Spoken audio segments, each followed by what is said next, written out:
What's going on, guys? Welcome back to my channel. This is Leo's Nerd Talk, and today we're going to be going over Marty Supreme. So let's get into that. Hi, my name is Leo, and if you guys have time with movie, TV show, video game related, or just anything nerdy, you are in the right place. And like I said, today we are talking about Marty Supreme. So without further ado, let's get into the review. Now, I wasn't really particularly interested in this movie, especially because I didn't really hear too much about it. But since the reviews have been coming through and flooding through, social media and podcasts and reviewers that I listen to, everybody says that this movie was absolutely incredible. So of course I had to go check it out because now it really intrigued me.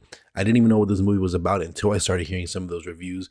So I just got back from watching it this morning, and I gotta say, everybody was pretty much right. This is a fantastic movie, but we're gonna go into my thoughts of why I think so and some of the cons that I have with the movie that may not make it into a perfect film. But before I go into my pros and cons, make sure to hit that like and subscribe button. Also, let me know what you guys thought about Marty Supreme in the comment section down below. But with that being said, let's go ahead and get straight into my pros. Now, starting with my pros, when you really hear about the concept of this movie where you have Timothée Chalamet as Marty Mauser, who is an inspiring professional ping pong player and his aspirations to become champion, you start thinking to yourself, well, that doesn't really sound that interesting.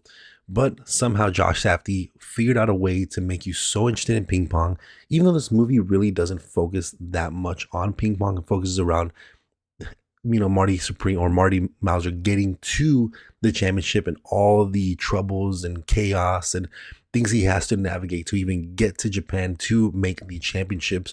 But regardless, those ping pong scenes that we get towards the beginning of the movie are so intense and they're shot so beautifully, so artistic, where you're just in awe in these ping pong matches, something that most people probably don't even care about, but it's just so like infatuating and you're so interested in it. And I think it's more so just because of the intensity that goes with it and Timothée Chalamet's performances and how much he cares about it and how intense he is and how good he actually is as well. So you want to see him succeed, even though he kind of comes off as like an asshole. You still want to kind of see him succeed, but you also see towards the beginning of the film, his pretty much what will become his arch nemesis, but the player from Japan and how good he is.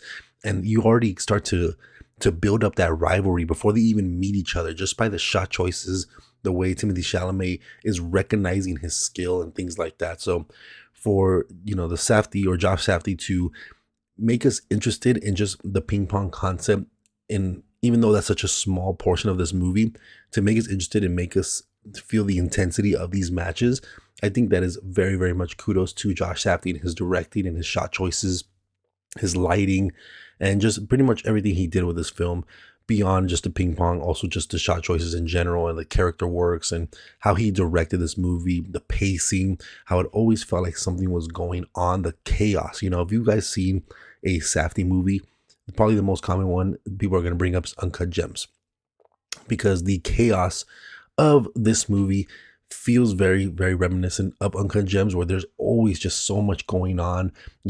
Everybody's talking over each other, everyone's being rude and assholes, and there's fights breaking out, and all these different things are going down at the same time, where you're always guessing what's going to happen next, and you're never really bored. The pacing is so quick where you're just constantly moving forward. But as you're moving forward, there's just more and more chaos kind of happening to Marty Mauser, where you're just kind of there sitting like, how is this guy either not dead or he's not arrested, which we'll get into a little bit later. But that is just something that where it's a little crazy how much is going on. But for me, I really enjoy Uncut Gems because of that chaos nature. So for me, that was very much welcome in this movie, where something that's so simple like ping pong, how do you make that concept interesting? Throw in a bunch of chaos, throw in a bunch of things going on, throwing so many wrenches into the gears in terms of his life and what is happening. How is he going to make his dream come true? And that is something that you cannot take away from Josh Safdie. He did an absolute amazing job in terms of the atmosphere, the pacing, the chaos, the characters, shot choices. Such a beautifully done film. I think this is for sure one of Timothée Chalamet's best performances. He is the biggest asshole while being also the most charismatic and charming person you will ever see on a screen, where he's such an asshole, but you still want him to succeed. You still want to see his dreams come true. You still want to see him just do better in life. You hate seeing him in his low, but he is such a shark. He goes after it. no matter what it is, he has his schemes. He fucks people over. He's assholes to everybody, but you just love seeing him on screen. You want to be more invested in him. You want him to be on screen at all times. You want to see what he's going to do next. How is he going to get to Japan to meet this championship?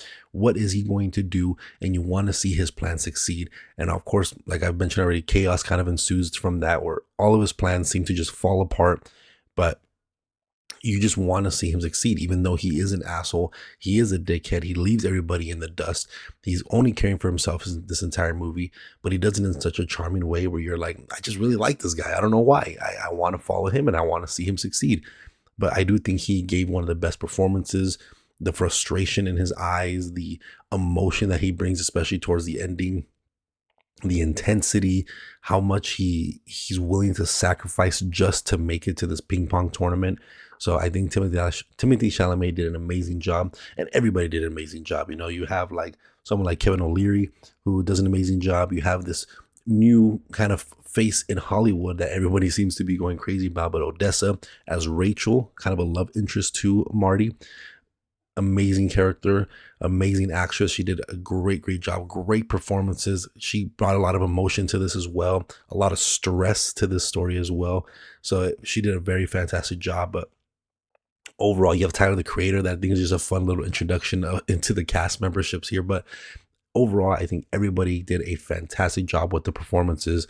And again, just you cared about every individual character, even if the character is not someone you like actually like care about per se, but you cared what they were going to do. You cared about their involvement in this story and the journey that Marty Mauser is going through, and what the implications are going to be with each individual character. There was no one that felt kind of like they were there just to take up space. Everyone felt important, and no matter even if it was a small role, that small role impacted Timothy Chalamet's character tremendously as he is trying to do what he is trying to do.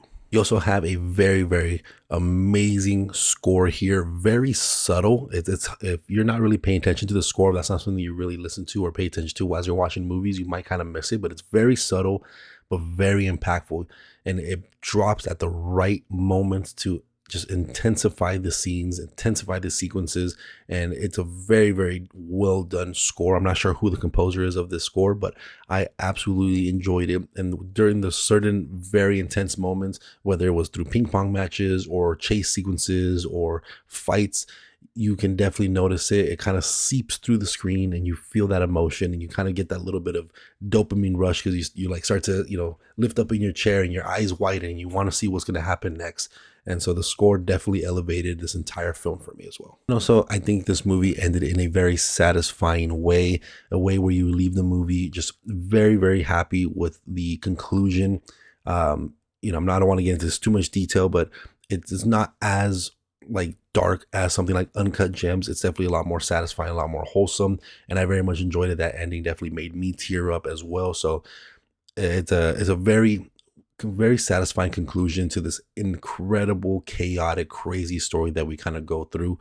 But overall, I very much had a great time with this. Super fun. What a great, intense ride. Definitely one of my favorite movies of the year so far. And I know they're talking about Oscar potential with this film. I can definitely see why, in terms of performances, and also as part of maybe even a Best Picture award for this movie, because it did an absolute amazing job. But with that being said, let's go ahead and get into my cons. And I have one overarching con that is seeping through this entire film. And that is that Marty goes through a tremendous amount of events throughout this movie that are chaotic, that are illegal, that are intense. And you would think that, or at least for me, I'm watching this movie and I'm thinking, how is Marty either not dead or arrested? And you can kind of, suspense your disbelief, whatever, is with the fact that this is mid 50s. So police work probably wasn't as intense where you can just find someone through cameras or investigation. You know, it's a lot more limited resources with police. So all the illegal stuff that he was doing, a little bit more difficult to kind of catch him in that. And then because of that as well, anything that happens to people, like any sort of death or injuries or accidents, to follow up on reports, it's going to be a little more difficult to pinpoint it on Marty as well, because it's kind of hard to, to just do that. There wasn't the technology or the investigated resources that we have nowadays to pinpoint it on Marty. So I can kind of believe that to a certain extent. But again, there was so much that happened to this kid throughout this entire movie where, once again, you're just constantly thinking to yourself, how's he not dead and how's he not arrested? And that is the one con that I have. I can throw that to the back. It didn't really bother me, but I was thinking about it. It wasn't taking me out of the movie. It was just a thought I had the entire time where I'm like, there's a lot of conveniences. There's a lot of suspense of disbelief where you just really have to follow this journey and just kind of let it ride and just be okay with it. And some people might not be okay with it. I have a buddy that didn't like the movie because of this reason. And so it's up to you. How much are you willing to believe? How much are you willing to let go in terms of conveniences and certain things happening to Marty where you're just like, I don't know if he would really get away with that. But that is my one and only con. Besides that, I think this movie was absolutely fantastic. But that is going to be it for this one, guys. Let me know what you guys thought about Marty Supreme in the comment section down below. I highly recommend it. If you haven't checked it out, definitely go check it out. But again, if you guys have time with a movie, TV show, video game related, or just anything nerdy, you are in the right place. Make sure to like and subscribe, and I'll see you guys on the next video. Thank you.